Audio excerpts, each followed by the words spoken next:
Gente, o presidente Lula possivelmente acabou de ferrar com a vida de 211 milhões de brasileiros. Fome e miséria no país acabaram de descobrir que Lula e Haddad mentiram sobre o rombo nas contas públicas. O rombo nas contas do governo é 40 bilhões de reais maior do que o divulgado pelo Ministério da Fazenda. Apontamento do Banco Central, divulgado hoje pelo Estadão, mostra que as divergências entre a autoridade monetária e a Fazenda sobre o tamanho do prejuízo foram reforçadas depois da aprovação do projeto de desoneração da folha de pagamento. Apesar da recomendação do Banco Central, o texto aprovado pelo Congresso, com o aval do governo, permite que o Tesouro Nacional contabilize como receita primária, isto é, computada para a meta, os mais de 8 bilhões e meio de reais esquecidos por correntistas e instituições financeiras. No entanto, o Banco Central, responsável pela verificação da meta, não levará em consideração esta quantia. Além disso, segundo a reportagem, mais 26 bilhões de reais deixados por trabalhadores nas contas do PIS/PASEP foram incorporados pelo Tesouro em setembro de 2023, por meio da PEC da transição aprovada no fim de 2022. Piotr, você começou a falar sobre o assunto no bloco anterior, agora a gente traz mais detalhes aí sobre essa divergência aí nos cálculos entre o Banco Central e o Ministério da Fazenda sobre o tamanho do rombo fiscal do Brasil, do país, né? E aí a gente tem o Banco Central e o Tesouro usando metodologias distintas e aí em valores corrigidos pela inflação, a gente chega aí a uma diferença de 41 bilhões de reais, é muita coisa. Aqui é o Tesouro considerando como receita algo que, na verdade, ele raspou a conta, por exemplo, de contas esquecidas do PIS/PASEP, ou como vai fazer agora com esses 8 bi, pouco mais de 8 bi de contas esquecidas do Banco Central, que de correntistas que não movimentam a conta, está lá parado, enfim, 20 reais de um, 50 de outro e tudo mais, somando dá 8 bi, pouco mais de 8 bi. A questão é que quando você vai fazer cálculo do superávit primário, é o que o governo arrecada e o que ele gasta. O superávit primário não conta, por exemplo, pagamento de dívida de juros, ou seja, o serviço da dívida. Por quê? Porque você vai entender se aquele governo está administrando bem o país quando ele, obviamente, gasta menos do que arrecada. Quando ele gasta menos do que arrecada, sobra um dinheiro ou para um investimento sem se endividar novamente ou para pagar parte daquela dívida. Ou seja, você entra numa lógica de responsabilidade fiscal e gestão extremamente bem reconhecida, quando feita dessa maneira, por todo mundo. Quando você continua gastando muito mais do que arrecada e mesmo assim você começa a considerar receita que não é, por exemplo, recorrível, ou seja, você não vai ter de novo essas contas esquecidas. Não é porque o país melhorou a capacidade econômica e a economia está crescendo e você arrecada mais por uma questão meramente percentual. A economia cresce, as pessoas ganham mais, percentual, né? Imposto é um percentual, é uma alíquota, você arrecada mais. Não, você está buscando, está raspando taxa. Teve economista que falou que isso é um gol de mão, que o Tesouro está fazendo e você não tem o VAR para mostrar ali que aquele gol foi ilegal.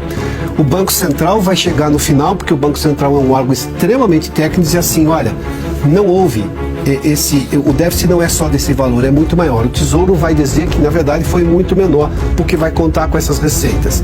Isso arrebenta a credibilidade de um governo. E um investidor, quando olha para um país, quer saber o que aquele governo está fazendo com as contas. Aí eu volto ao ponto anterior, que neste caso é muito ruim.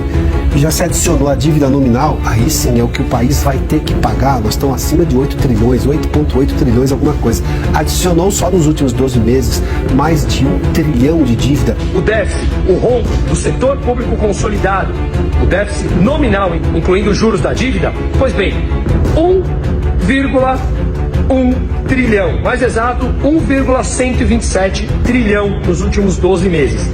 10,02% do PIB, o déficit nominal brasileiro nos últimos 12 meses.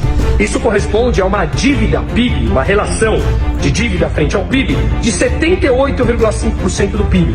Cresceu 0,7% no mês a dívida frente ao PIB e 4,1 pontos percentuais em 2024. Ou seja, hoje é uma dívida de 8,8 trilhões.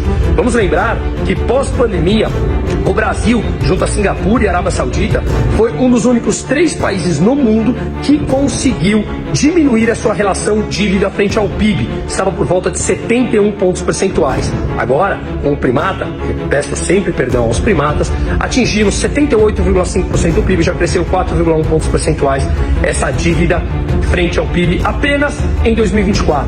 Setor público consolidado em julho, déficit, rombo de 21,3 bilhões. Em 12 meses, 257,7 bilhões.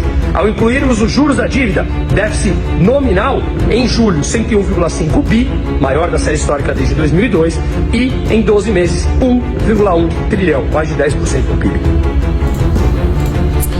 O que a gente aprende aqui? O Lula conseguiu em 1 ano e 9 meses bater o recorde de dívida pública do Brasil. O problema é que o brasileiro comum não sabe o que é dívida pública. Ele acha que a dívida pública não é ele que paga. Dívida pública é você que paga. Aumento de impostos. Por que o governo está tão desesperado para aumentar e aumentar os impostos cada vez mais? Para poder diminuir o buraco que ele está fazendo. Só que quando você aumenta mais impostos, curva de Laffer, as pessoas param de comprar. As pessoas param de gastar.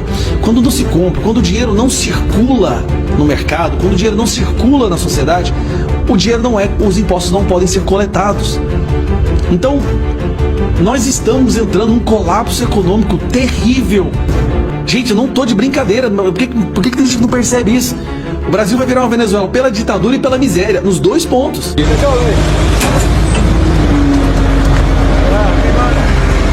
Cuéntame, ¿tienen que sacar la comida de la basura? Sí, tenemos hambre, tenemos goma, Maduro ahora lo sabe, esta mierda. Hay que cambiar de presidente, jefe, porque no podemos vivir así. Pero esto es basura. Es basura, por lo mismo, como estamos en la situación que estamos, y comiendo la basura. Voy para 36 años y primera vez en mi vida que yo hago esto por mis hijos y por mí. ¿Ves? ¿Cada cuándo tienen que hacer esto? Todos los días. Nós não estamos só Venezuela por causa do Alexandre de Moraes, não. O Alexandre de Moraes leva por causa de liberdades, Constituição e leis, e o Lula leva pela miséria. Nós vamos passar a Venezuela e não vai demorar. E não vai demorar. E aí eu fico vendo, gente, a imprensa passando pano pra isso, como se isso não tivesse acontecendo. É triste ver o nível de emborrecimento que boa parte do nosso país se encontra agora. Triste.